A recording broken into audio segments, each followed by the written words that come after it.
Hi ළමයි කොහොමද ඉතින් ඔයාලට මම මුලින්ම ඔයාලට විශ් කරන්න ඕනේ විද්‍යාපීඨ ඉන්ටර්විව් සිලෙක්ට් වෙච්ච අපේ ගුරු පරපුරට අලුතෙන් එකතු වෙලා එන්න බලාගෙන ඉන්න ඔයාලට මම මුලින්ම මගේ මුළු හදවතින්ම සුබ පතනවා. ඇත්තටම ළමයි සම්මුඛ පරීක්ෂණයට ඔයාලට ලිපියනවා කියන්නේ ඔයගොල්ලෝ ලොකු ජයග්‍රහණයක් ලැබලා තියෙනවා. මොකද විශාල පිරිසක් සම්මුඛ පරීක්ෂණයට ඉදිරිපත් වෙනවානේ. ගොඩාක් ඇප්ලිකේෂන් දානවා. සාමාන්‍යයෙන් පොඩි ප්‍රතිඵලයේ තියෙන තැන ඉඳන්ම හැමෝම විශාල ප්‍රමාණයක් ඇප්ලිකේෂන් දානවා. ඒ අතරින් ඇත්තටම හරිම සීමිත පිරිසක් තමයි සම්මුඛ පරීක්ෂණයට ආයුධ ඉන්ටර්විව් කෝල් කරන්නේ. ඒ අතරින් ඔයා සම්මුඛ පරීක්ෂණයට තේරිලා ඉන්නවා කියන්නේ ඇත්තටම ඔයා ලොකු ජයග්‍රහණයක් මේ වෙනකොටත් භුක්ති විඳින්න ඕනේ. ඉතින් හැබැයි තව දෙයක් තියෙනවා. විද්‍යාපීඨ ඉන්ටර්විව් සම්මුඛ පරීක්ෂණේ ආව කියලා විතරක්ම අපිට තීරණය කරන්න බෑ අපි විද්‍යාපීඨයකට තේරෙයිද කියලා. මොකද ළමයි මේ විද්‍යාපීඨ ඉන්ටර්විව් ගන්න, ඒ කියන්නේ ඉන්ටර්විව් කරන ප්‍රමාණයෙන් කොටසක් තමයි තෝරාපත් කරගන්නේ. ඒක හැමෝම හොඳින් හිතේ තියාගන්න ඕනේ. මොකද සමහර වෙලාවට ගොඩාක් බලාපොරොත්තු තියාගෙන ගිහිල්ලා ඒ බලාපොරොත්තු නැති වුනහම ඇත්තටම හැමෝටම දුකයිනේ. ඉතින් මම කියන්න ඕනේ මුලින්ම ඔය ඉන්ටර්විව් ආව පළියට, කියන්නේ සම්මුඛ පරීක්ෂණයට ලියුම් හැඳවීම් ලිපි ආපු පළියටම ඔයා විද්‍යාපීඨ තේරෙයි කියලාම කියන්න බෑ ළමයි. ඒක පොඩ්ඩක් ඔළුවේ තියාගෙන යන්න. දැන් අපිට සම්මුඛ පරීක්ෂණයට ලිපි ඇවිල්ලා අපි ගොඩක් සතුටු වෙනවා වගේම හොඳට මතක තියාගන්න ඕන දෙයක් තමයි මේ සම්මුඛ පරීක්ෂණයට කැඳවීම් ලිපි ආපු පළියටම අපි තේරෙන්නේ නැහැ කියන එක. මොකද අපි ඕන දෙයක් ජීවිතේ බාර ගන්න හිත හදාගෙන ඕන දේවල් කරන්න. නැත්තම් මම දන්නවා මට එකෙන් ළමයි දෙන්නෙක් කෝල් කරා. ඇත්තටම ඒගොල්ලන්ට ලිපි ඇවිල්ලා නැතුවත් එයාලා ගොඩාක් දුක් වෙනවා ජීවිතේ හැමදේම වගේ අතෑරලා. කියන්නේ ඒගොල්ලෝ ඒක විතරක් බලාගෙන ඉඳලා තියෙනවා. ඉතින් විද්‍යාපීඨෙම එයි කියලා එතකොට මගේ වීඩියෝස් බලලා ඒගොල්ලෝ ගොඩාක් මේ ජොබ් එකට ආස වුණේ. ඉතින් මට හරි දුකයි එහෙම කියනකොට. මොකද මං එයාලටත් කියන්නේ එක දෙයක් කියන ගොඩාක් බලාපොරොත්තු තියාගන්න ඕනේ. හැබැයි ළමයි ගොඩාක් බලාපොරොත්තු තියාගෙන ඉන්නපා. මොකද ඒව නැති වුණා අපිට දුකයි. ඉතින් මම මුලින්ම දැන් පළවෙනි කඩේම ජය අරගෙන ඉන්නේ ඔයගොල්ලෝ. ඔයාලට ගොඩාක් අතරින් ආයුධම් පත්‍ර විශාල ප්‍රමාණයක් අතරින් ඔයාලා කොටසකට තේරිලා තියෙනවා. ඒ කියන්නේ මං හිතන්නේ ලොකු ප්‍රමාණයකින් හරිම පොඩ්ඩයි ආයුධම් පත්‍ර කැඳවන්නේ. ඉතින් ඒ අය අතරින් ඕගොල්ලෝ තේරිලා තිනවා කියන්නේ ඇත්තටම ඕගොල්ලෝ දැනටමත් ලොකු ජයග්‍රහණයක් කරලා තියෙනවා. ඉතින් ඕගොල්ලෝ ඒකට සතුටු වෙන්න ඕන අනිවාර්යෙන්ම. ඒ ගමම්ම මම අරකට පොඩ්ඩක් මතක් කරනවා. විද්‍යාපීඨ ඉන්ටර්විව් ආව පළියටම ඒ හැමෝම සිලෙක්ට් වෙන්නේ නැහැ ළමයි. එතනිනුත් දැන් අපේ කාලේ 3න් එකක් වගේ තමයි විද්‍යාපීඨ ආයුධම් පොඩ්ඩක් ඉන්න අවුව එනවා. අපේ ඉරේලියක් එනවා ඒක ඔයගොල්ලන්ට කරදරයි. දැන් ඒ කාලෙත් විද්‍යාපීඨ සම්මුඛ පරීක්ෂණ වලට ගියපු ළමයින්ගෙන් 3න් එකක ප්‍රමාණයක් වගේ තමයි විද්‍යාපීඨ වලට තෝරාපත් කරගත්තේ. ඉතින් ඒ වගේ සම්මුඛ පරීක්ෂණයට යන ළමයින්ගෙනුත් කොටසක් තමයි විද්‍යාපීඨ වලට තෝරාපත් කරගන්නේ. අන්න ඒකත් ඔයගොල්ලෝ ඔළුවේ මතකේ තියාගන්න ඕනේ. එතකොට මම මෙයාද ඔයගොල්ලන්ට කියලා දෙන්නේ මගේ YouTube නාලිකාව බලන්න මාත් එක්ක මම ඔයගොල්ලොත් එක්ක ඇප්ලිකේෂන් දාපු තැන ඉඳන්ම මුලින් ඉඳන්ම ඔයගොල්ලන්ට මේ වෘත්තියේ තියෙන වටිනාකම් මේ හැමදේම කියලා දුන්නානේ. සැලරි එක මේ හැමදේම මම ඔයාලට කියලා දුන්නානේ ළමයි. ඉතින් මේ තමයි දැන් අපි අන්තිම අදියරට ඇවිල්ලා තින්නේ. ඉතින් මේකත් අපි හොඳට ජය ගන්න ඕනේ. මම අද කියලා දෙන්නේ විද්‍යාපීඨ සම්මුඛ පරීක්ෂණයට යන අය අතරින් ඔයා කොහොමද ස්පෙෂල් කෙනෙක් වෙන්නේ? ඔයා කොහොමද විශේෂ කෙනෙක් වෙන්නේ? කියන්නේ ඔයාගේ ලකුණු ඔයා කොහොමද වැඩිපුර ඔයාට ආකර්ෂණයක් ඇති කරගන්නේ කියන එක ගැන තමයි කතා කරන්නේ. එතකොට ඒ වගේම ඔයාගේ ලකුණු සාමාන්‍යයෙන් දැන් උතන හරිම ලොකු තරංගකාරීත්වයක් තියෙනවා. ඔයාගේ එක සහතික පත්‍රයක් ඇති ඔයාගේ විද්‍යාපීඨ යන්න තියෙන අවස්ථාව අහිමි කරන්න. ඒ නිසා ළමයි හොඳට ඔයාලා දැන් ඇප්ලිකේෂන් එකක් ෆිල් කරලා ඇතිනේ. ඔයාලා ඒක හරියටම තිතටම ෆිල් කරන්න. මම හිතනවා මේ වෙනකොටත් හැමෝම වගේ එක ෆිල් කරලා ඇති කියලා. ඒ හරියට මේක තිතටම ෆිල් කරන්න. ඒ වගේම ඒගොල්ලෝ ගේන්නේ කියලා තියෙන ඩොකියුමන්ට්ස් ඔක්කොම සර්ටිෆිකේට් හැමදේම හරියට තිතටම අරගෙන යන්න. අනිවාර්යෙන් විද්‍යාපීඨ කියන්නේ නීති පද්ධතියක් තියෙන තැනක් සහ හරියම නීති තද තැනක්. ඒ නිසා ඔයාගේ එක සර්ටිෆිකේට් එකකින් එක ඩොකියුමන්ට් එකක් ඇති ඔයාගේ විද්‍යාපීඨ යන්න තියෙන අවස්ථාව මිස් වෙන්න. මොකද ලොකු තරඟකාරීත්වයක් තියෙනවා. ඒ නිසා මම ඔයගොල්ලන්ට ආයෙ වාරයක් කියනවා. ඔයාලා ළමයි අනිවාර්යයෙන්ම හරි පිළිවෙලට ඔයාලගේ සර්ටිෆිකේට් ටික අරගෙනම යන්න. ඒගොල්ලෝ ගේන්න කියලා තියෙන දේ හැමදේම කිසිම අඩුපාඩුවක් නැතුව අනිවාර්යයෙන්ම අරගෙන යන්න අමතක කරන්න එපා. ඒක තමයි පළවෙනිම දේ. හරි, අපි දැන් බලමු අපිට මොනවාද ඉල්ලුම් කරලා තින්නේ. එතකොට අපි කොහොමද මේ ડોකියුමන්ට්ස් ටික හදාගෙන යන්නේ කියන එක. එතකොට ඔයාලගෙන් ඉල්ලලා තිනවා ආයුධම් පත්‍රය. අනිවාර්යයෙන්ම ඔයගොල්ලන්ට ආයුධම් පත්‍රයක් එවලා තිනවා. ඒක ළමයි හරියටම කිසිම අකුරකවත් අඩුපාඩුවක් නොවන විදිහට හරියටම සම්පූර්ණ කරලා අරගෙන යන්න. ඒ වගේම මේකේ ෆොටෝකොපි එකක් ඔයාලඟ තියාගන්නත් අමතක කරන්න එපා. මේ හැම ડોකියුමන්ට් එකකම ෆොටෝකොපි එකක් ඔයාලඟත් තියාගන්න. මොකද ඒක ඔයාට කොයිම අවස්ථාවකදී හරි ගැටලුවක් මතුවුනොත් ඒක ඔයාට වැදගත් වෙයි. මගේ වුණත් ළමයි මගේ ડોකියුමන්ට්ස් වල ඔක්කොම ෆොටෝකොපි මම ඒ විද්‍යාපීඨ වලට ඉදිරිපත් කරපු හැම එකකම ෆොටෝකොපිස් මම ළඟ හැම ලියකිවිල්ලක්ම අදටත් තියෙනවා. ඉතින් ඔයාලට ඒක තියාගන්න එක ඇත්තටම ඔයගොල්ලන්ට වැදගත් වෙනවා. එහෙනම් ඔයාලා අනිවාර්යයෙන් මේක ළඟ තියාගන්න. එතකොට ඔයගොල්ලන්ට තව ගේන කියලා දෙනවා දියුරුම් ප්‍රකාශයක මුල් පිටපතක්. ඒක ලෑස්ති කරගන්න. ඒ වගේම අපොස උසස් පෙළ, එතකොට අපොස සාමාන්‍ය පෙළ, සහතික පත්‍ර ඒවා ඔරිජිනල් පිටපත් අනිවාර්යයෙන්ම ගන්න. ඒවත් අරගන්න. ඊට අමතරව ෆොටෝකොපි එකක් ගන්න. ඒ ෆොටෝකොපි එක ළමයි යටින් හරි උඩින් හරි මේ සත්‍ය පිටපතක් බවට සහතික කරමි කියලා ඔයාගේ අත් අකුරු වලින් ලියලා ඒක අත්සන් කරගන්න. ඔයා ගන්න හැම ડોකියුමන්ට් එකක්ම මේ සත්‍ය පිටපතක කියලා ඔයාගේම අත් අකුරු වලින් ලියලා ඒව සහතික කරගන්න ඕනේ.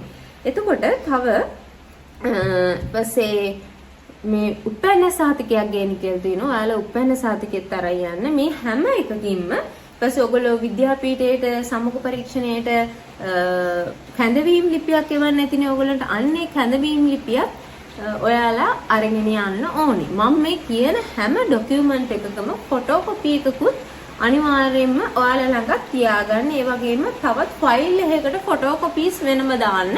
ඔරිජිනල් සර්ටිෆිකේට් ටික වෙනම දාගන්න. හරි පිළිවෙලට ඒ දෙක හදාගෙන යන්න. ෆයිල් වෙනම ඔරිජිනල් සර්ටිෆිකේට් වෙනම ෆයිල් එක, ෆොටෝකොපීස් වෙනම ෆයිල් එකේ ෆොටෝකොපි හැම එකක්ම ට්‍රූ කොපි කරගන්න. මේ සත්‍ය පිටපතක් බවට සහතික කරමු කියලා ඔයාගේ අත් අකුරෙන් ලියලා අත්සන් කරන්න. ඒ දේවල් අමතක කරගෙන යන්න එපා. මම ඔයාලට කලින් කිව්වා වගේ ඔයාගේ පුංචි වැරද්දක් ඇති ඔයාට ලොකු ඔයාගේ chance එක මිස් වෙන්න.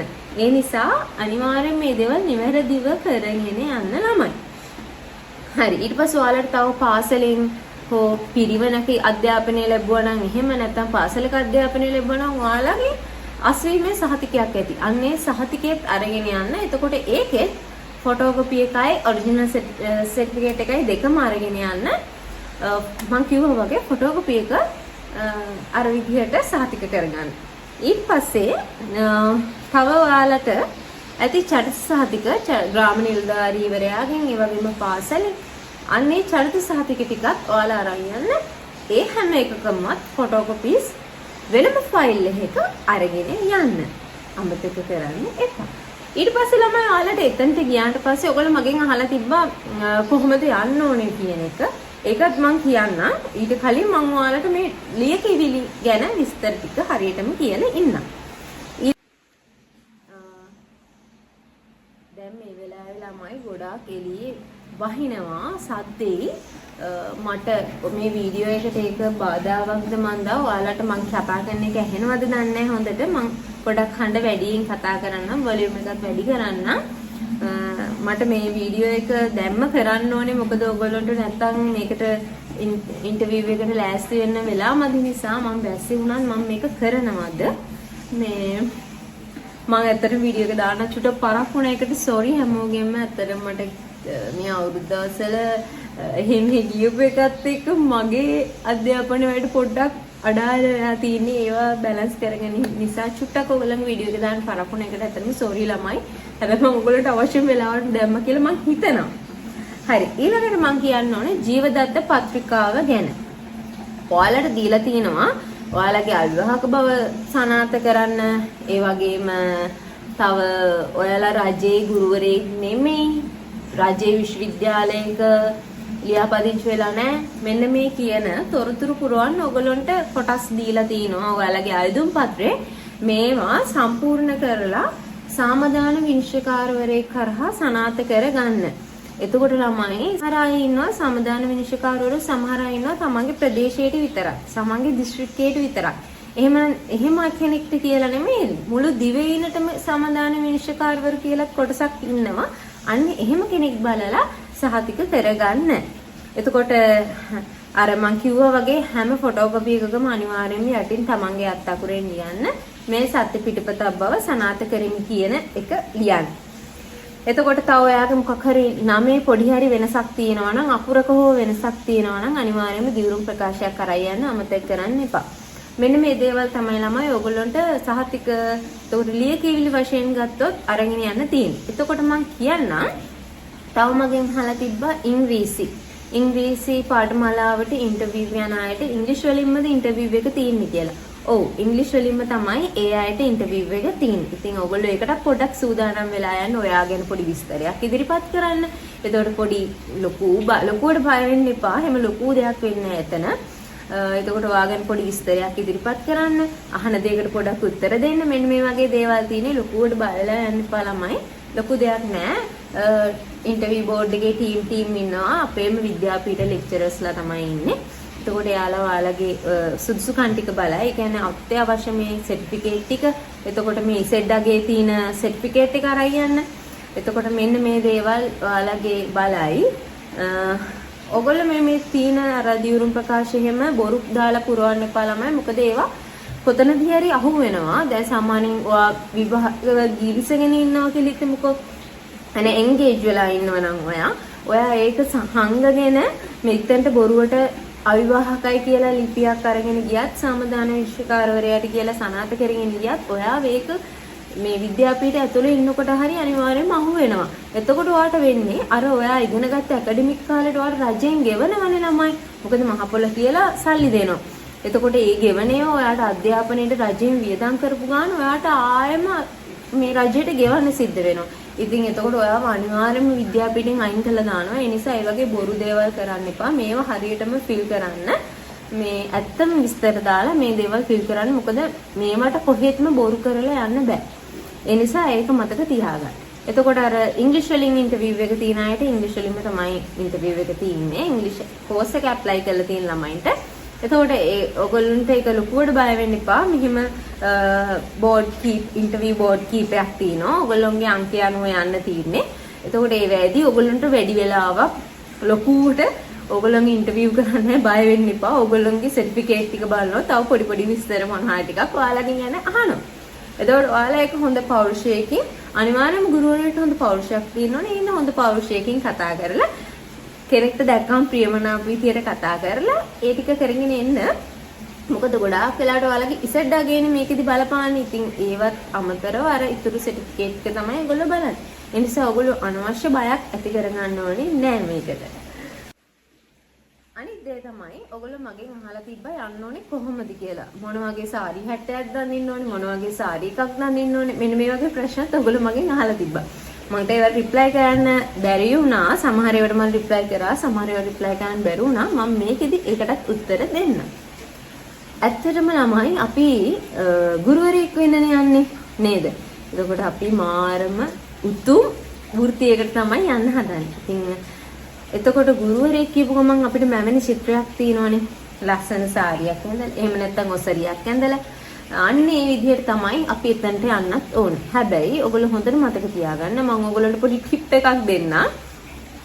ඔයාලගේ බාහිර පෙනුම ගොඩාක් වැදගත් මේ වෙලාවට ඉන්ටර්විව් එකට. මොකද සමහර වෙලාවට ඔයගොල්ලෝගේ බාහිර පෙනුම බලලා ඉන්ටර්විව් මේ විද්‍යාපීඨ තෝරගත්තේ නැති වුණත් සාමාන්‍යයෙන් විද්‍යාපීඨ ලෙක්චරර්ස්ලා චුට්ටක් මේ කියන්නේ කතිකාචාර්යවරුන් පොඩහයි නීතිත් හදයි යාළගේ. ඉතින් ඔයා ඇඳන් ඉන්නේ විදිහට නැත්නම් ඔයාගේ හෙයාර් ස්ටයිල් එකකට හරි මොකක් හරි දෙයක් ඒගොල්ලෝ කිව්වොත් සමුක පරීක්ෂණයට යන අතරතුර ඔයාගේ හිතට ඒක මාර අවුල්නේ. දැන් අපිට කවුරු හරි මොනවා හරි කිව්වම එවලින් නම් අපේ කිසිම වැඩක් කරගන්න වෙන්නේ නැහැ. අපිට අපේ හිතට මාර අවුලක්. අන්නේ අවුල ඇති කරගන්න එපා. මුලින් ඉඳන් ඔයා කිසිම අවුලක් නැති විදිහට යන්න. නැත්තම් අර පොඩි හරි දෙයක් ආවොත් ඔයාට අර යන වැඩේ කරගන්න වෙන්නේ නෑ ළමයි. ඒ නිසා මම ඔයාලට කියන්නම් ඔයගොල්ලෝ සුදු සාරි එකක් අඳින්න. ඔසරියම අඳින්න ඕනි කියලා දෙයක් නැහැ. සාරි එකක් වුණත් අඳින්න පුළුවන්. ඔසරිය අඳින්න පුළුවන් නම් වඩාත් හොඳයි. දැන් සමහර අය ගොඩාක් ප්‍රශ්න ඇති කරගෙන ඉන්නවා මට ඔසරිය අඳින්න තේරෙන්නේ නැහැ. මං කොහොමද යන්නේ? සැලොන් එකකට ගිහිල්ලා ඇඳ ගන්නත් ලොකු වේදමක් යනවා අපිට. එහෙම නෑ ළමයි සාරිය අඳගෙන ගියත් ගැටලුවක් නෑ. පුළුවන් අය ඉන්නවනම් ඔසරිය අඳින්න පුළුවන් නම් හොඳයි. ඔසරියද සාරියද කියන එක ගැටලුවක් නෑ. සුදු ඔසරිය හෝ සුදු සාරිය අඳින්න. කර ගොඩාක් කපලා නැති. එතකොට කර සාමාන්‍ය ප්‍රමාණයට කපලා තියෙන අත් ටිකක් වැලමිටක අපිට විද්‍යාපීඨයේ නම් වැලමිටට අඟලක් විතර උඩට තමයි අපි සාරි ජැකට් එක අඳින්නේ. ඉතින් ඔයාට මෙතනදි තියෙන එකක් ඇඳගෙන යන්න දැන් මහලානේ ඇත්තේ හැමෝම. ඉතින් ඒක ගැටලුවක් නෑ. අත දිගට තියෙනවා නම් වඩාත් හොඳයි. එතකොට සෙරප්පු දාන එක වුණත් ලොකු හීල් එකක් දාන්න යන්න එපා. සාමාන්‍ය පොඩි හීල් එකක් දාන්න. කොණ්ඩේ හොඳට පීරලා කොණ්ඩේ ගෙඩියක් බැඳලා පිළිවෙලකට අරගු දැක්කම ඕන කෙනෙක්ට ප්‍රසන්න පෙනුමක් ඇති වෙන විදිහට ලස්සනට පිළිවෙලට කොණ්ඩේ පීරලා බැඳලා කොණ්ඩේ හිම් වැටෙන්නේ නැති වෙන්න ලස්සනට පිළිවෙලට යන්න. ඊට පස්සේ මගෙන් කවුරු හරි අහලා තිබ්බ තව අම්මත් අනිවාර්යෙන්ම සාරි එකක් ඇඳන් යන්න ඕනද කියලා. එහෙම අනිවාර්ය නෑ. අම්මා සාරි එකක් ඇඳන් යන්න ඕන කියලා අනිවාර්ය දෙයක් නෑ. හැබැයි ඉතින් අඳ යන්න පුළුවන් නම් හොඳයි. මොකද ඒක ඇත්තටම ඔයාගේ ජීවිතය වගේම අම්මගේ ජීවිතෙත් ලොකු වැදගත් අවස්ථාවක්. ඉතින් එහෙම ඇඳලා යන්න පුළුවන් නම් හොඳයි. මම්මගේ අම්මට සාරි එකක් අඳගෙන තමයි එදා ගියේ. ඉතින් ඔය එහෙම යන්න ඕනමයි කියලා දෙයක් නැහැ. ඒක ගැටලුවක් නැහැ. අම්මා කොහොම ආවත් ඒක ප්‍රශ්නයක් නැහැ. ඔයා ඉතින් අම්මට සාරි එකක් අඳන් යන්න කැමති නම් එහෙම අඳගෙන යන්න ඒක වඩාත් හොඳයි. ඒ අවස්ථාව ගොඩාක් ජීවිතේට වැදගත් අවස්ථාවක් නේ. එහෙම අඳගෙන ගියත් කියලා ගැටලුවක් නැහැ. ඉතින් ඕවා තමයි ඊට පස්සේ තව ඔයාලට වැදගත් දෙයක් කියන්න තියෙනවා. ඔයගොල්ලෝ එතන විද්‍යා ඉන්ටර්විව් එකට ගියාට පස්සේ ඔයගොල්ලන්ට දාලා තියෙයි බෝඩ් එකක්. ඒ බෝඩ් එකේ ඔයගොල්ලෝ සහතික හදා ගන්න ඕන පිළිවෙල ලියලා තිනවා. ලියපු කොලයක් අලවලා තියෙයි. ඒ කොලේ බලලා ඔයාලා සර්ටිෆිකේට් ටික තියාගන්න ඕනේ පිළිවෙල ගානිට ෆයිල් එකේ හදාගන්න. ඔයාගේ ෆයිල් දෙකේම ඒගොල්ලෝ බෝඩ් එක ගහලා තිනවා සර්ටිෆිකේට් මේ පිළිවෙලට තියන්න කියලා. අන්නේ පිළිවෙල බලාගෙන ඔයගොල්ලොත් ඔයාලගේ ෆයිල් එකේ ඉන්ටර්විව් එකට යන්න කලින් ඒ ටික ගානට හදාගන්න. එතකොට ඔයාට මොන හරි අඩුපාඩුවක් තියෙනවා නම් බලා ගන්නත් පුළුවන්. කිසිම අඩුපාඩුවක් තියාගෙන යන්න එපා ළමයි. එතකොට ඒක එහෙමයි. එතනට ගිහිලා ඊට පස්සේ ඔයාලට තව විද්‍යාපීඨ ඇතුලේ සීනියර්ස්ලා ඉන්දී උදව් කරන්න සහායට අපේ කාලෙත් අපිට ඉන්දියා කලින් අවුරුදු 11ක් කළා ඇවිල්ලා උදව් කරන්න. ඉතින් එයාලගෙන් සහාය අරගෙන ඔයාගේ වැඩේ ලස්සනට කරගන්න පුළුවන්. ඉතින් මම හිතනවා මේ වෙලාවේ මම විද්‍යාපීඨ ඉන්ටර්විව් එකට යන්න අවශ්‍ය ගොඩක් තොරතුරු ඔයගොල්ලන්ට දුන්නා කියලා. ඉතින් මේ තොරතුරු ටිකත් අරගෙන ඔයාලා කිසිම අඩුපාඩුවක් නැතුව හරි ලස්සනට විද්‍යාපීඨ සම්මුඛ පරීක්ෂණයට මුහුණ දෙන්න. මම ඉතින් මගේ YouTube family එකේ හැමෝටම මගේ වීඩියෝස් බලන ඔයාලට හැමෝටම සුබ ප්‍රාර්ථනා කරනවා. අපිත් එක්ක අපේ ගුරු පරපුරට එකතු වෙන්න ඔයගොල්ලන්ට ශක්තිය, ධෛර්යය, වාසනාව ලැබෙයි කියලා. අපිට ඊළඟ වීඩියෝ එකකින් තව ටික දවසකින් අපි ඔක්කොම ගුරුවරු විදියට කතා කරන්න පුළුවන් වෙයි කියලා මං හිතනවා. මම මුළු හදවතින්ම ඔයගලන්ට සුබ පතනවා. එහෙනම් ළඟදි මේන සම්මුඛ පරීක්ෂණය සමත් වෙලා ඊළඟට ඔයාලට තවත් සම්මුඛ පරීක්ෂණ තියෙයි. ඒවට මොන දෙන්න. එහෙම නැත්නම් විද්‍යාපීඨ ලියාපදිංචිය ඒ ඔයගලන්ට අන්න ඒවට මොන දෙන්න. ශක්තිය, ධෛර්ය, වාසනාව උදා වෙන්න කියලා මම මුළු හදවතින්ම ප්‍රාර්ථනා කරනවා. ඊට කලින් පොඩ්ඩක් කියන්න ඕනේ මට චුට්ටක් අමතක වුණා. කටි මගෙන් අහලා තිබ්බ බෝට් රවුන්ඩ් එක ගැන. ඔව් විද්‍යාපීඨයටත් බෝට් රවුන්ඩ් එකක් තියෙනවා. විද්‍යාපීඨ තෝරා ගැනීම කරලා අවසන් වුණාට පස්සේ මාසයක් විතර ගියාට පස්සේ තමයි බෝට් රවුන්ඩ් එක එන්නේ. එතකොට ඒකෙදිත් යම් පිරිසක් තෝරා ගැනීම කරනවා විද්‍යාපීඨ වලට. එතෙන්දිත් ඔයාලට යන්න අවස්ථාව තියෙනවා. ඒක හැබැයි මේ ළමයි දැන් අපේ පළවෙනි වටේන් තෝරා ගන්න අය විද්‍යාපීඨයට අරගෙන ඔරියන්ටේෂන් ප්‍රෝග්‍රෑම් එකක් යනවා. මම ඒව ඔයගොල්ලන්ට ඉස්සරහට කියන්නම්. විද්‍යාපීඨ තේරුණාම අපි මොකද කරන්නේ, කොහොමද විද්‍යාපීඨ යන්න ලෑස්ති වෙන්නේ කියන එක මම අනිවාර්යයෙන්ම ඊළඟ වීඩියෝ එකකින් ඔයාලව දැනුවත් කරන්න. එතකන් මම හෙටියෙන් කියන්නම් විද්‍යාපීඨ තේරෙන කණ්ඩායම ඉන්නවනේ. ඒ කණ්ඩායම විද්‍යාපීඨයට ඇතුළත් කරගත්තට පසුව ඒ පුරපාඩු විදිහට ඊළඟට බෝට්ටු එනවා කියලා කියන්නේ. අන්නේ බෝට්ටු සෙට් එක විද්‍යාපීඨයට ඇතුළත් කර ගන්නවා. ඒකටත් තේරීපත් වෙන්න ඔයාලට වාසනාව තියෙනවා. ඒ නිසා අතාරින්න එපා, දිගටම අල්ලගෙන ඉන්න. හැමෝටම එනම් සුබ දවසක්, සුබ අනාගතයක්. සම්මුඛ පරීක්ෂණයේ ඉහළින්ම ජය ගන්න හැකි වෙන්න, වාසනාව වෙන්න කියලා මම මගේ මුළු හදවතින් ප්‍රාර්ථනා කරනවා. එහෙනම් මම හිතනවා මගේ වීඩියෝ එකෙන් ඔයගොල්ලන්ට පොඩි හරි දෙයක් එන්න ඇති. සමහර වෙලාවට මට මොන හරි දේවල් මිස් වෙන්න ඇති කියන්න. මොකද මම හරිම කලබලෙන් මේ වීඩියෝ එක කරන්නේ. වැඩක් අතරතුර ඉන්න ගමන් ඇවිල්ලා තමයි මම මේක කරන්නේ. මොකද ගොඩාක් අය මැසේජ් දාලා බක්කි වීඩියෝ එක දාන්නේ නැද්ද කියලා. ඇත්තටම මට ඒක හිතට හරි අවුල්, මට වීඩියෝ එක දාගන්න බැරි වුණ එකට මම ඒ නිසා කලබලෙන් මේ වීඩියෝ එක දැම්මේ. පොඩි මොනවා හරි මට මිස් වුණා නම් ඇත්තටම ගොඩාක් සෝරි. මට කමෙන්ට් එකක් දාලා තියන්න ඔයා ප්‍රශ්නෙට මට උත්තරේ දෙන්න බැරි වුණා නම්. එහෙනම් හැමෝටම බුත් සරණයි.